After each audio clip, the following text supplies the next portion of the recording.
Welcome to the Unstoppable Marketing and Mindset Podcast with me, MG, and I'm super excited today to be introducing you to Maree Kirkpatrick, who is a sales strategist joining us on the episode today. Thank you so much for joining us. No worries, Em. I'm so pumped to be here. I can't wait to talk all about sales and marketing together. Yes, and we just had a very short chat before this, and I said, stop talking, we need to record, because there was already gold flowing. I do want to just take it a step back and get you to introduce to my audience in your own words who you are and what you do. Absolutely. So I am Maree Kirkpatrick, and I am a sales and business strategist. I help women learn how to sell what it is that they do, so that when inquiries and things like that come through, they know how to talk about what it is that they do. They know how to explain it really clearly, so their potential leads and clients can make a decision easily and effectively, whether they are the right fit for them. Amazing. And how did you end up doing this as a business? Great question. So originally I went into the health and fitness industry because my long-term goal was to join the police force, and that didn't happen. So grateful that it didn't, because I know now that that wasn't the right fit for me. And so I went and studied health and fitness and set up a training business for women called MILF, Maree's Inline Fitness. I know. Sex sells. So cool. Yes. And then ended up working with a company that trains people in how to become personal trainers and stuff. And they had a really great training strategy and system on how to train people and how to sell. And so that was many, many moons ago. And it was run by a gentleman that I still keep my eyes on now, because I think he was great. He is great at what he does. But I think the way men and women buy and sell is very different. And so I think that's where I have evolved in that space of, I want women to feel really comfortable when they sell. When I first learned to sell, it felt really uncomfortable. People used to call me the bulldog, and that's never attractive. Never made me feel good. And so I thought, okay, so I nailed that sales mastery side of it, but I wanted to tweak it so that every time I did sell, it felt really great. And so did that, then went into vitamins and supplements in corporate and was helping some gyms and stuff. And one of the gym owners that I had met there brought someone in to teach his team how to sell and spent $7,000 for one day. And apparently the guy was not amazing. And he made this joke that I should have taught his team how to sell. Should have got you to do it. Ha, ha, ha. And I walked out the door that day, and I thought, damn it, I should have jumped at that opportunity. So it took me a little while to grow some lady balls and to say, I need to call him back and have that sort of conversation, because I really want to do that. And so 2 or 3 days later, he was my first client, and I did some training for his team, and that became ongoing. And I found my true passion of teaching people how to sell from a really connected and nurturing relationship-based space. Yeah, amazing. Do you know that my background is also in fitness? That was my first business was TUF, TUF, Total Upgrade Fitness. Not as good as MILF. Yeah. Everyone's like MILF, and I was like, yeah, it's actually Maree's Inline Fitness, but it didn't matter what it meant. Like in the background, the marketing side of it was great. Yes. So yeah, I didn't know that. Wow. And I do know what you mean about, the way that the fitness industry often has as their sales tactics can be, like bulldog tactics. Yeah. And So, I mean, it doesn't need to be that way, right? There are so many different ways to sell. And that's why I love you, Maree. And I think it took me a little while to step out of that and to be like, what do I really want this to feel like? If I'm going to do this ongoing, what are the systems and processes I want to put in so that when someone inquires with me, it feels good. I want to do it. It's a great conversation, rather than closing the deal and rah, rah, rah. Just, yes. Not a feeling. Yeah. And I think a lot of women are very clued onto that now, and they see it a mile off and they just run. So it's actually not working anymore. No, it's absolutely not. It doesn't stop people still doing that. No, it doesn't. You're absolutely right. But I think there's more awareness around it now, and we can, I mean, I label it, I see it, and I kind of call it bro marketing, and I think that doesn't work for me.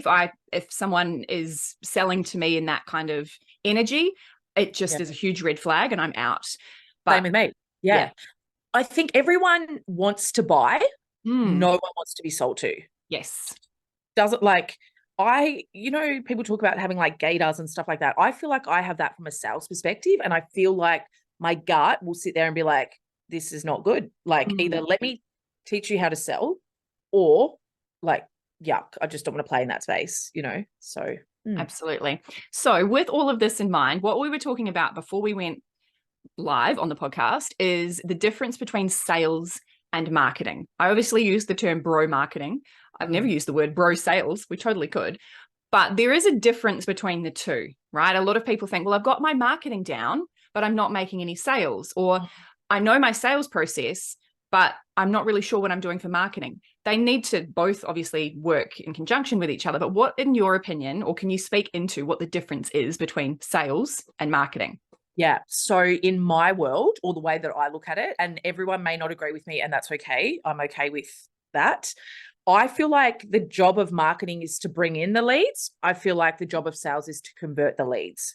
Now, before we turned on and went live, it was what comes first, the marketing or the sales. And for me, from the sales chick, I feel like you need to have a really beautiful sales process mapped out, ready to go, so that when you turn on your marketing tap, you don't have holes in your sales bucket where people are, you're missing leads, falling through the cracks, all that sort of stuff. It also means that you know how many leads you need to go through your sales process, so that you know how many sales you'll end up with by the end of it, rather than just turning on the tap and flooding everything and then thinking, holy cow, how do I manage all this? Or turning it on so hard, nothing's happening, things like that. So it's like what comes first, the chicken or the egg. And I think for you to create your sales process, you at least need to know who you're selling to, because you need to kind of have an understanding of how they might like to be communicated with. But you also don't want to offer people something and then have no sales process in order to take them through that offer, and then you lose them. So there's a bit of interweaving, don't you think? Yeah, you're right. Absolutely. It's also that if you should know who you're talking to before you even start marketing. Yes. Yep. And I think getting clear on who it is that you want to play with. When I first started in business, I'll admit I had that, like, everyone that comes through, I can absolutely help. Yes. And I could. It wasn't that I couldn't help them from a skill set point of view. It was from an energy point of view that I didn't want to work with everyone. Yeah, no, absolutely not. Yeah. Yes. Like, my energy is so much more valuable than anything else. My time, my energy. You can't put a price on that. Back in the day, I would put a price on it, and I'd end up having to refill my tank or kind of calm my nervous system down, because I was so on edge of this. It just didn't feel great. And you want to be able to filter those people out at both levels, right? At the marketing level, but also at the sales level, because people might get through the marketing level thinking they're that right person. Yes, that's what I need. But then you get them to the point of sale and it's like, ooh, red flag. Yeah. Yep. Yes. So going to sales processes, for people that are listening to this going, I don't even know what my sales process is, because I'm sure you hear that. Oh, yeah. In your own words, what is a sales process and why do we need it? Yeah. So when I say to people, have you got a sales process? They kind of give me that, like, I don't know, maybe I do, maybe I don't. What is a sales process? For me, a sales process is having steps that are clearly outlined and documented. Sales process is not just something that you do in your head. Yes, your brain will work through it. However, it's not. Your sales process should be so well documented that people could come into your business and sell your services without you necessarily having to be there. If you are the star of the show that delivers your services, great. I don't need to be a brain surgeon to sell someone as a brain surgeon. Yeah. I feel like you've said this like so many times, because you're like, it has to be documented. I feel like there's full stops between each of those words. Are you listening?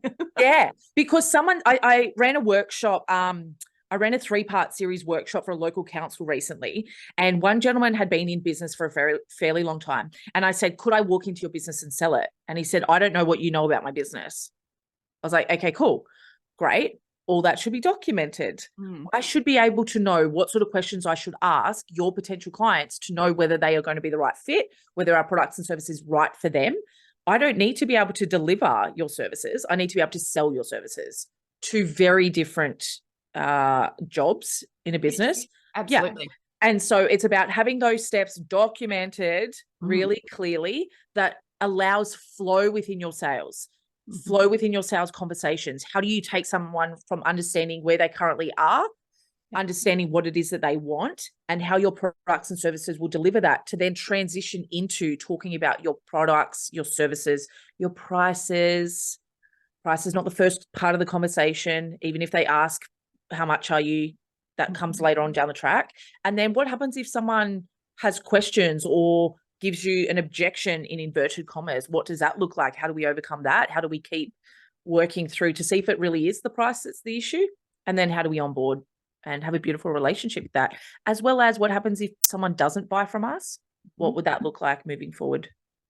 And the price part of sales is often what trips people up, I think. Oh, yeah. And I would love for you to speak into this a little bit, because you see the price comes later. Some people ask early. How do you get from that point of the conversation where someone's going, I'm interested in talking about this offer, but I want to know the price first, to going, I'm going to ask you some questions first and then tell you the price? How do you navigate that? So I think the first thing that you need to do is actually acknowledge the fact that they're asking the question. I don't know if you've ever gone in to buy something and you're like, so how much is this? And the person just pretends like you've never asked that question. And you're like, I know you've heard me ask that. It breaks rapport straight away. Oh, so hard. And I'm like, you have a sales process that is not in flow. Yes. So for me, if someone says, how much is it to work with you? Great, Em. I'd love to have a chat with you. Before, I need to understand what it is that you're looking for, because I've got a couple of different options, or I want to make sure this is the right fit for you. Yes. You know, like there's ways that you can work it, so that you still need to make sure that someone is understanding your value before handing over a price. Yes. Because price is just a number. It's not. And those are simple conversational ways to not ignore, but acknowledge and show that actually what you're wanting to do is find the right fit, rather than just go, it's this much, buy it. Yeah. You can also understand what their expectation around pricing is too. Yes. I spoke to someone recently and he wanted half an hour of training at 6 a.m. in the morning. Right. Be on location at 6 a.m. in the morning. I don't know about you. I have small humans and they're up by 6 a.m. So it's not even a like, I'm not awake situation. It's 6 a.m. for me is a very valuable time in the day. Yeah. Yeah. And so when we had that conversation, he was like, oh, I thought it'd be like $500. And I was like, cool, where did you get that idea from? Why did you think $500? And he was like, I don't know. But if I had come in with I don't know, let's just throw a number out there, it's $5,000, we wouldn't have had that value conversation beforehand. And he would have balked straight away and gone, oh, $5,000 too expensive. Yes. Yeah. So you haven't had that conversation to determine the value. And that's really what people are buying when they have a price objection. It's not the price, is it? I would say it's probably the price maybe 8 to 10% of the time, but that's it. And a lot of people will say, oh, someone didn't buy from me because I was too expensive. They're not my ideal client. No, I call rubbish on that. You haven't shown the value. Yeah. If you can pay someone $5,000 and that $5,000 then turns into $250,000, it's not really about the $5,000, is it? Yeah. So what about in offers that are not business to business and you don't get the financial return on investment? How does one show value?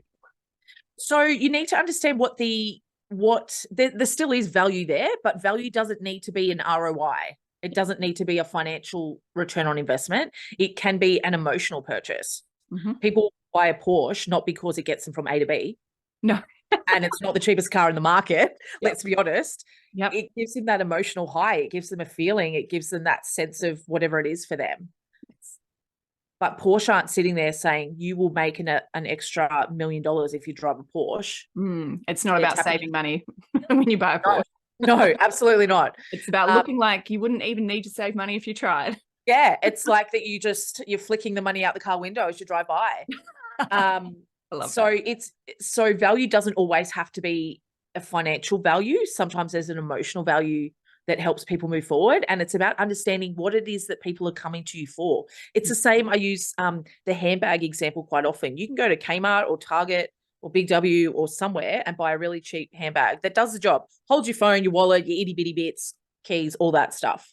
Or you can go into Prada and buy a handbag that does exactly the same thing. Yes. A little bit of a price difference. Yeah. But the emotional pull points are very different in both those spaces. So it's understanding how you want people to feel by buying what it is that you do or what it is that you're selling. Yes. And I feel like there's a really big drive around values-driven decisions. And that's increasing. One of the things for me is I want to be purchasing, local or Australian made, or, things that are created by artists. I love Gorman, which is, this fashion that has art on it. And it's expensive, but it's like I'm purchasing something that really meets my personal values. Absolutely. And can you really put a price tag on that? No, you can't.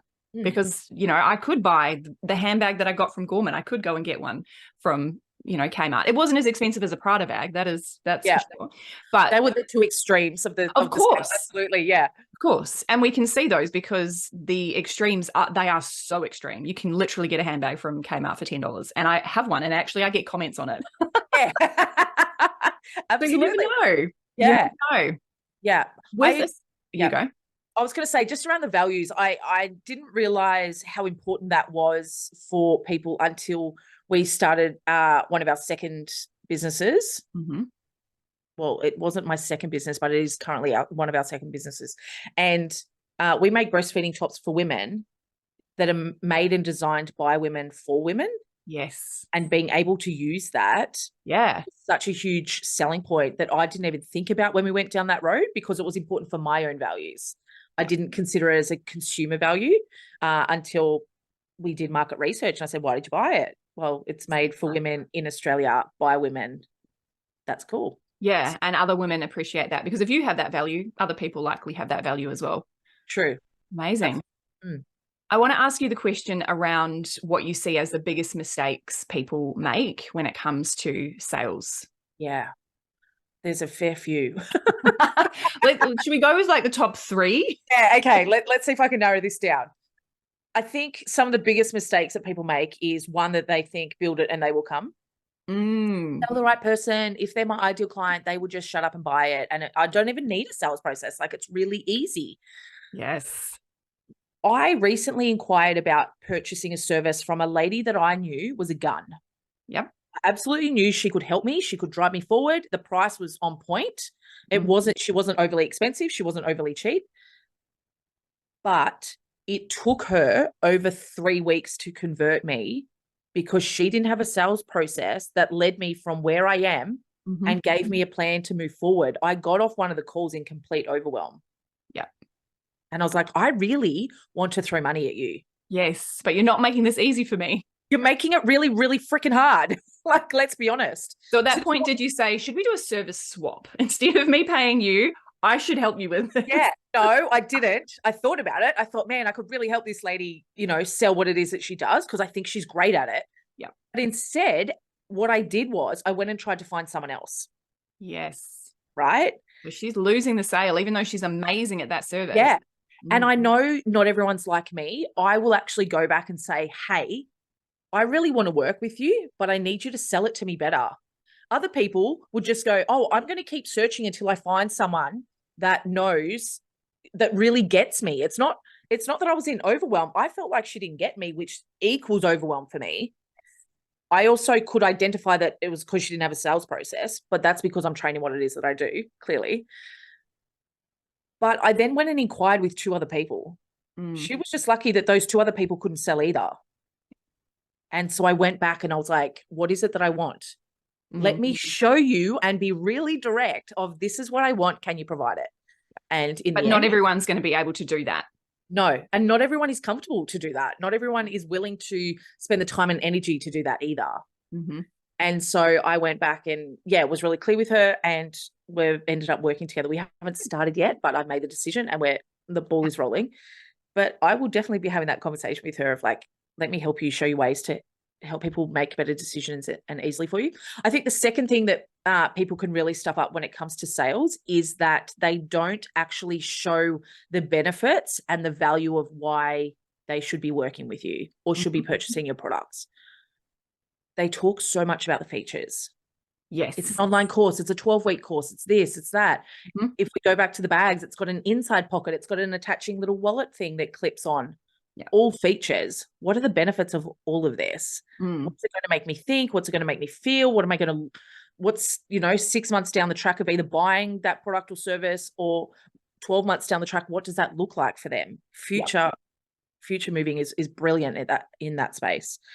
So I don't feel like they really conceive the value. They just keep focusing on the features of it. Yes. What other, what else people tend to do is like this sneaky sale thing that's really awkward. You have a conversation with someone, that they've got something that could probably help you, but you're just sitting down having a coffee talking about it. Yep. Just talking. And then they go, hey, I think it'd be really great. Like, I've got this great product or service you should buy, and you should buy it and buy it. And you're just like, dude, I have not asked any buying questions. I have not given you any buying signs. Yep. You have no permission to sell unless there are buying signs. Okay. What are buying signs, if we can just quickly extend on that? People asking questions about your products and services. How would that work? How do you do that? How much is it? What would it look like to work together? Yes. Yeah. Not just the sneaky sales pitch. Like, yeah. I think you should do this. Asking questions, I think, in all of these is really important, isn't it? When you're on a sales call, you want to ask questions rather than tell. Yes. So telling will push people away. Asking questions will pull people in. And I know there's also a difference between like pull and push marketing too, right? I think there's similar in sales. Yes. Pull, like, I don't feel like, and one of the things I've really struggled with over the years is the fact that I'm labeled as the salesperson, which I'm clearly stepping into that, totally fine. But people's experiences with other salespeople is pushy. It's hustly. It's uncomfortable. It's gross. It feels manipulating. Doesn't need to be like that. 80% of the sale comes from those questions. Yeah. Ask people more questions in a really connected, non-interrogating way. Yes. And that's how you can lose the, what do they call it? The snake oil salesman kind of vibe. Is just keep asking questions, because it's real. I mean, I call it relationship marketing. You're building a relationship, because at the end of the sales process, if it is a no and they go away, not purchasing your offer, you've still built a relationship. You still understand each other better. And if and when they're ready, they're going to come back to you rather than going, oh, I never want to speak to that person again. The relationship starts before you even have that sales conversation. Oh, yeah. That relationship starts as soon as people connect with your business. And whether they come on board or not, absolutely right. The relationship has already started. You also don't know who everyone else knows in the world. Yes. Just because it's a no from them doesn't mean it's not a no from someone they recommend. Yes. And I think what people really miss is that women talk. Yes. We talk about the great things and we whinge and bitch about the things that are shit. Yeah. We have one bad experience, we'll go and tell 10 people. We have one great experience, we'll tell 3. Yes. But the great experience is also something that people really listen to. Absolutely. Yeah. Yeah. You go and tell a friend you had a great experience doing something, like 9 times out of 10, they're like, oh, I want to do that. Yeah. Or I had this really great dinner at this restaurant and the service was great and the vibe and the music, like they're like, sorry, where is that place? I want to go there too. Booking it in now. We can do it on our phone. Done. I'm going next Thursday. Yeah. Hey, hubby, we're going out for date night. This is where we're going. Absolutely. Yeah. So the value of those positive conversations, if you have a positive interaction, even if it doesn't end with a yes for a sale, the value is still there. Yeah. And even if it's not a yes now, the way that you develop and manage and nurture that relationship means it can be a yes further down the track. Absolutely. I have had clients come to me that I've spoken to 3 to 4 years ago that weren't ready then. Then I've evolved, they've evolved, and then they come back and they're like, let's work together. I'm like, wow, I've literally, like, I actually had someone recently that I met in the very first mastermind that I did with Grace Lever when my first child was like a baby. So she's like 8 now. And I'm going, it's so random that she's followed me all of this time. And then all of a sudden the relationship's being built and she's just like, it's a yes. We don't even really need to talk. It's just a yes. Absolutely. I've had people in the past that saw me present 2 years ago that I haven't ever actually spoken to directly. Yeah. And I'd be like, how did you hear about me? Or where did you, like, what made you connect? And she'd be like, I heard you present 2 years ago at this thing. And my goal has been to get to the point when I'm ready to work with you. And I'm like, wow, like that's powerful stuff. We don't always consider that stuff when we are doing our marketing and our sales conversations and the follow-up and connection and nurturing that we need to do on the other side of it. Yeah. Yeah. And following up in a sales process is huge. I think that's one of the things I see a lot of my clients missing is they get into conversation, it kind of goes quiet, and it's like, well, have you followed up? And they don't want to be, oh, I don't want to be pushy. Follow up with a question, build the relationship, see what happens. I don't want to be pushy. I don't want to be annoying. I don't want to send them 500 emails. I don't want to call. They want you to call. They want you to follow up. Yeah. I mean, I quite often totally forget that I'm meant to be, following up with something that I've said I'll check out. And then when someone reminds me, I'm like, oh, yes, that's right, because I'm just busy. Yeah. That's all, like, follow up is also part of your sales process. Yes. The sale doesn't just end, or the sales process doesn't just end when someone says either yes or no in that initial conversation. Yeah. It's ongoing. It is. Yeah. Yes, it is. So I know you are coming into the group, which is now called the Biz Revolution, as you may have seen. Yes. In September. So this podcast will come out before then. Do you want to share a little bit about, in that 90-minute workshop, what you're going to be covering? Yeah, so we're going to be going through 3 key ways to sell your products and services really easily and naturally. How do we have those conversations? What are the questions we ask? How do we transition into talking about them and then moving it into talking about our products and services and selling it from a really beautiful, connected space without the ickiness, without the hustle, without the wanting to throw up a little bit in your mouth because you feel really uncomfortable. Those really clear steps that you can take to move your business forward and to help people move forward. Like that lady that I was telling you about. I wanted to work with her. She wasn't helping me make that decision. She was making it harder. Yeah. Yeah. That's your job in sales, is to help people go from confusion to decided, and then they feel clear, everyone feels clear, and off we go. Deliver. Yeah. I'm super excited for you to come in. And I know there is a lot of women in there that when they joined the Biz Revolution and I asked them, what are they struggling with? That was probably one of the top 3 things was sales. And I also think that potentially some of them don't realize the difference between sales and marketing. So they'll be having to listen to this conversation before we go into that 90-minute workshop, and then we can, get some tangible actions in place. So if you're listening to this and you're wanting to join the Biz Revolution, there'll be a link for that in the show notes. But let's talk about what it is that you offer, Maree, and what is coming up for you in your business, how people can jump on board with what you do.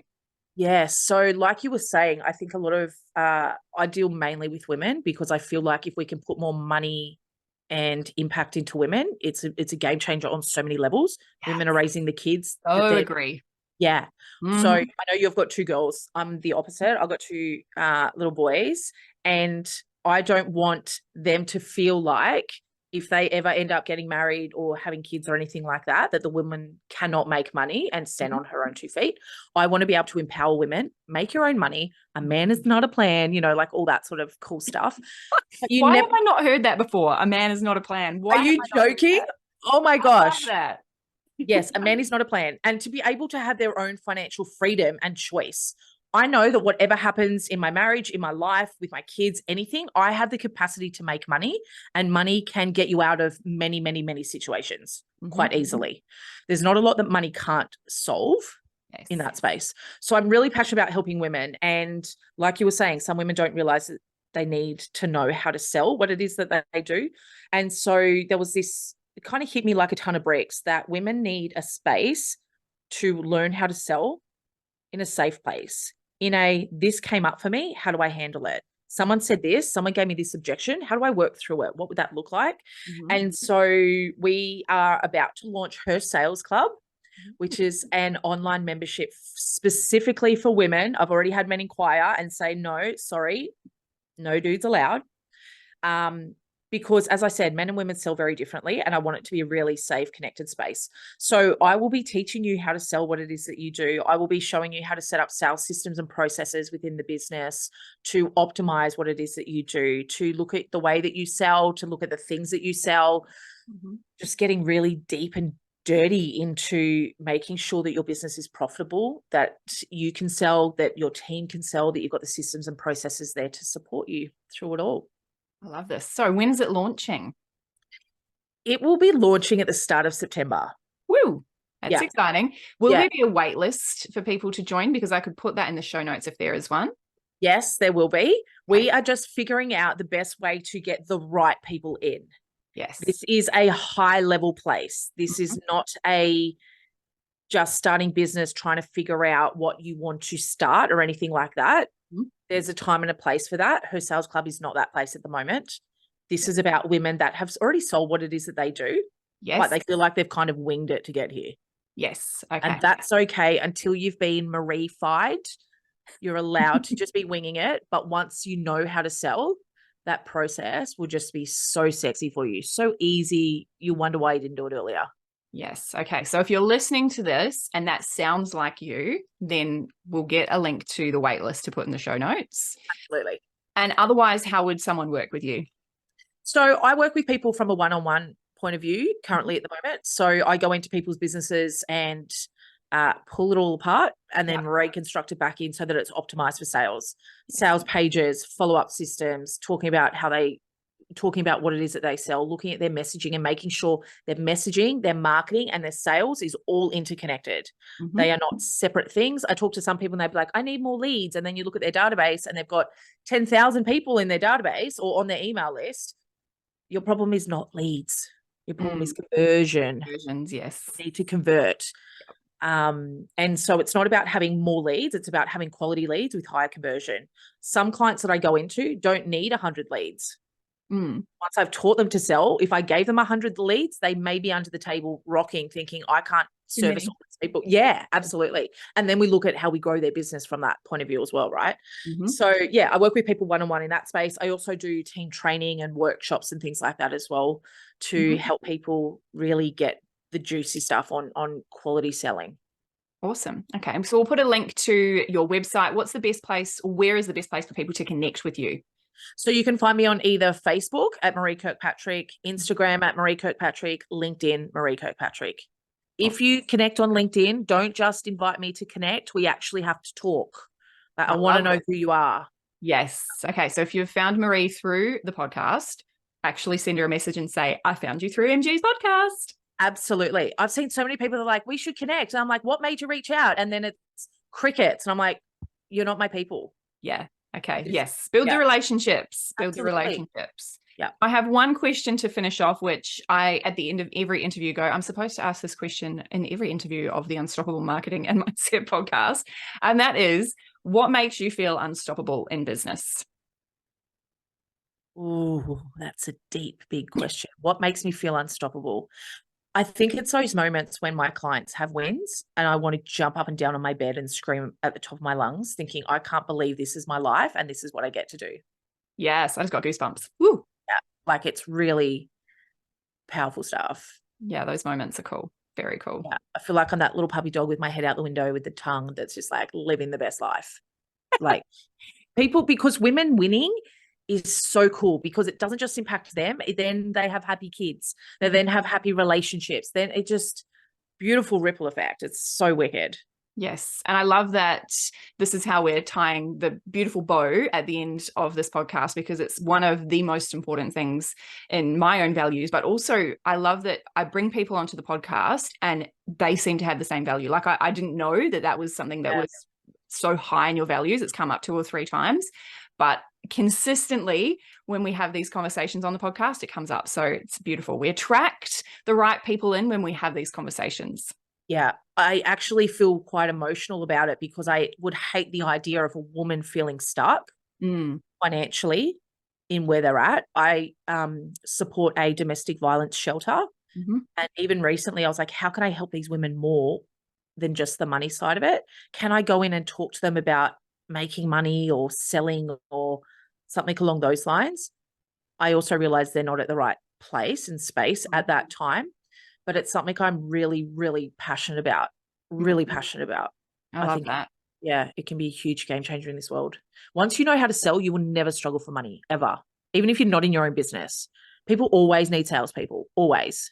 And you're selling ideas all the time too, really. If you think about, like, if you're in a meeting in the organization that you work for and you want your voice to be heard, you need to know how to sell what you're sharing in a way that people go, oh, I can buy into that idea. Or, you know, it's not monetary, but it's like, I'm listening because you know how to converse in a way that shows me the value.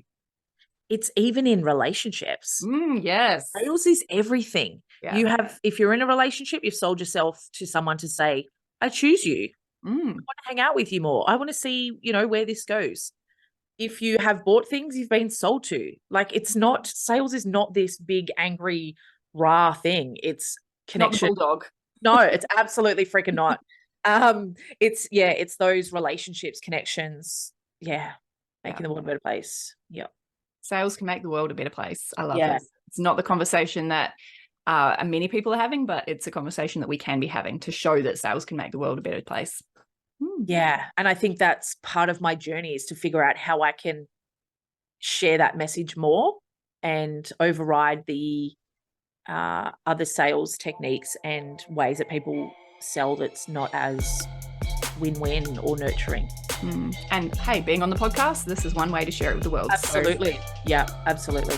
We'll finish up there. Thank you so much for today, Maree. This has been fantastic. And we'll make sure all of your links are in the show notes, and really looking forward to having you in the Biz Revolution in September as well. Thanks, Em.